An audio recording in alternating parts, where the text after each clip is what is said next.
La mayor autoridad civil de la colonia era el virrey, en el cual depositaba el monarca español las más importantes tareas como administrar, vigilar, cobrar impuestos y encabezar las operaciones militares.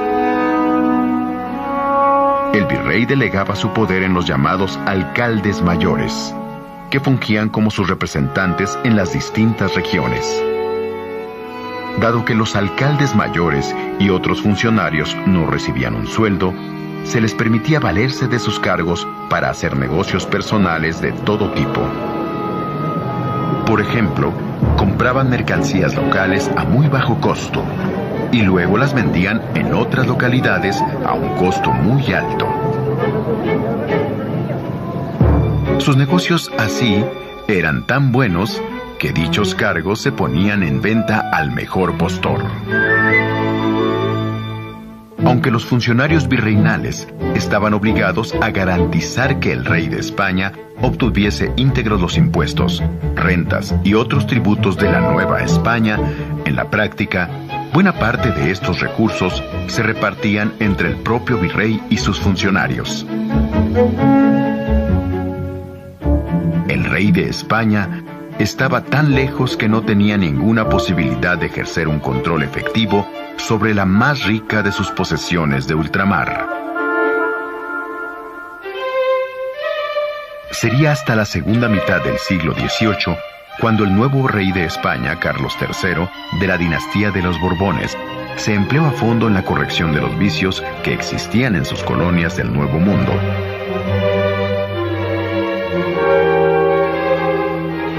Inspirados en las ideas del llamado despotismo ilustrado, igual que muchos reyes europeos, los Borbones cambiaron su forma de gobernar, construyendo un gobierno autoritario y eficiente, obsesionado con la idea de extraer cada vez más riquezas de los territorios bajo su dominio. La voracidad repentina del Estado español, además de seguir las ideas de moda, obedecía a causas de verdadera emergencia. Debilitada por la contundente derrota en la llamada Guerra de los 7 Años, donde perdió el territorio de la Florida a manos de los ingleses, la corona española veía amenazadas el resto de sus posesiones coloniales. Además de los ingleses que en el Caribe ya habían invadido Cuba, también los indios apaches y los colonos europeos y estadounidenses en el norte de la Nueva España amenazaban con tomar posesión de territorios que la corona no podía defender cabalmente. Sacar dinero y recursos de donde fuese, y en el menor tiempo posible para fortalecer el imperio, serían desde entonces los propósitos más importantes de la política española en sus dominios de América. A estas políticas se les conocería como las reformas borbónicas.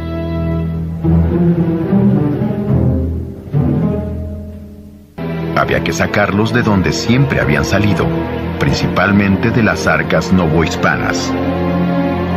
De esta forma, para realizar un diagnóstico confiable sobre las medidas que deberían tomarse, el rey Carlos III necesitaba a un hombre determinado, inteligente y, sobre todo, de una lealtad indestructible. Lo encontraría en José de Gálvez, un malagueño de 41 años con gran experiencia política y una firme convicción sobre las medidas que debían tomarse. Puesto a recorrer los territorios de la Nueva España, el llamado visitador general se dedicaría durante años a tomar nota de todo lo que debía ser juzgado y corregido, lo mismo en el terreno económico que en el político y el militar.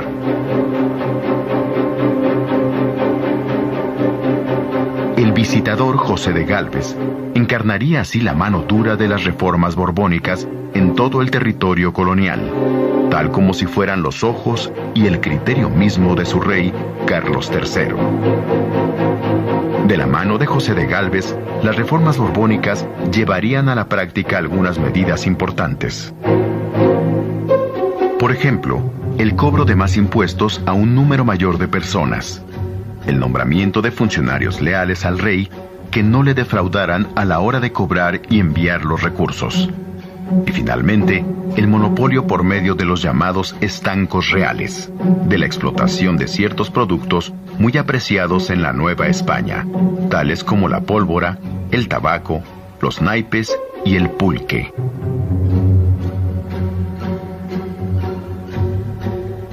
En cuanto a la plata, el principal producto de exportación, se mantuvo una política de apoyo a los mineros bajando los precios del azogue y la pólvora, materiales que eran necesarios para la producción de las minas.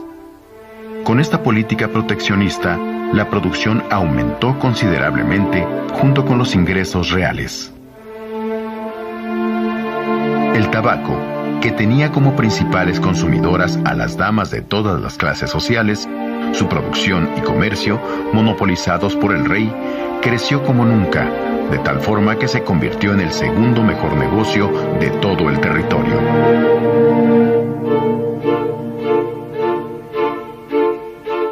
Asimismo, dispondrían con audacia la legalización del aguardiente y ordenarían su venta a través del estanco real. Dado que la fabricación de aguardiente había sido considerada ilegal, sin que esto impidiera que muchos lo produjeran y consumieran, el monopolio de este licor por la monarquía aseguró una nueva y muy atractiva fuente de ingresos.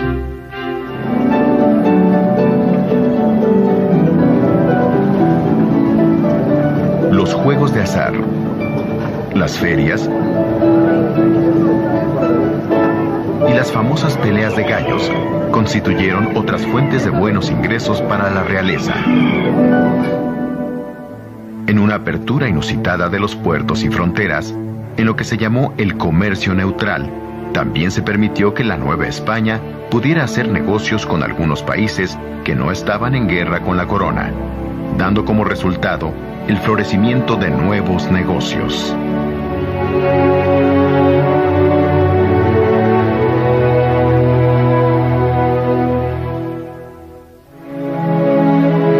La determinación de José de Gálvez por imponer las reformas borbónicas le llevaría también a desmantelar el viejo sistema de gobierno y privilegios. En el nuevo esquema gubernamental, el territorio novohispano se dividió en 12 grandes regiones llamadas intendencias reales, que dieron una nueva organización a la Nueva España. Para gobernarlas, se sustituyó a los antiguos alcaldes mayores por funcionarios que con el nombramiento de intendentes deberían tomar las decisiones más importantes en lo que tocaba a la economía, la justicia y la acción militar. A diferencia de los alcaldes mayores, los intendentes se encontraron sujetos a un sueldo fijo, debían obediencia estricta al monarca y estaban impedidos para lucrar por cuenta propia. Esta organización territorial, a pesar de que causó en un principio conflictos por la fijación de fronteras entre las intendencias, sirvió de base, tiempo después, para la conformación de los estados que hoy constituyen la República Mexicana.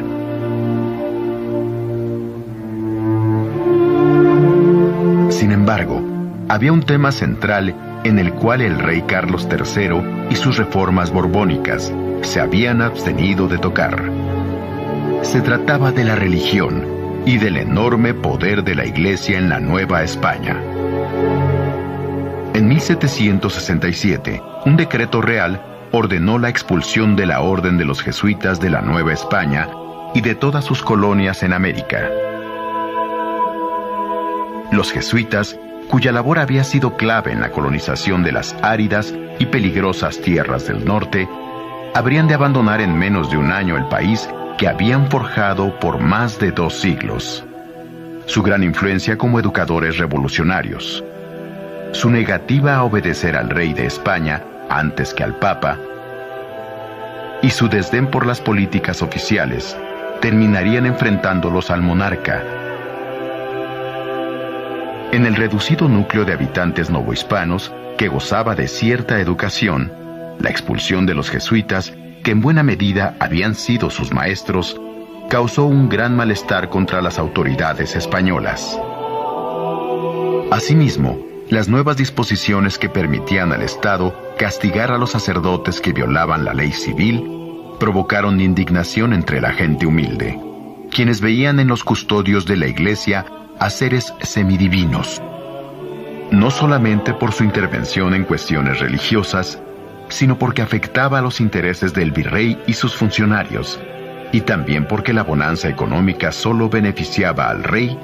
Las reformas borbónicas encontraron desde el principio grandes resistencias. Estas resistencias forzaron un cambio en la política del nuevo rey Carlos IV.